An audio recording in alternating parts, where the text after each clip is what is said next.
Hoji aka, mashaalloh. Buni komfortlarini ta'riflamayapman. Hech qaysi mashinaga bunaqa demagan edim. Range Rover Autobiography Longitudinal.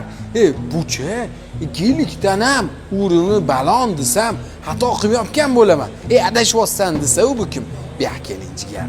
Buni komfortini bitta ko'ringda deymanda, gap yo'q, to'g'ri aytgan ekansan dedi. Yo, orqasini kengligini qarang. Jinni bo'lib qoldim bor-ku. Nima mashina olsam ekan? Gelikki jiyanlarim ham haydadi deyotgan bo'lsangiz, hoji aka, rostdan aynan siz bob mashina shu bo'ladi. Yengisi 305 ming dollar ko'rdim shu mashinani. Bu ham yengidi, 11 ming probeg. 2023-yil. Komfortni luboyni ayting, shu mashinada bor. Eng qizig'i, saloni bu bardovisi, ya'ni limited zakazga qilingani.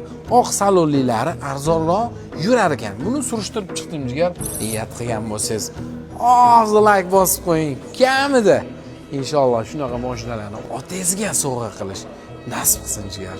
Eng yaqinlaringizga hozir maksimum tarqatib tashlang jigar. Bilaman, yangi mashinalar olib, ozgina haydab 50 ming, 100 ming zarar qilib o'rish joningizga tegdi-yu, 225 mingga bosib yuborsangiz bo'ladi.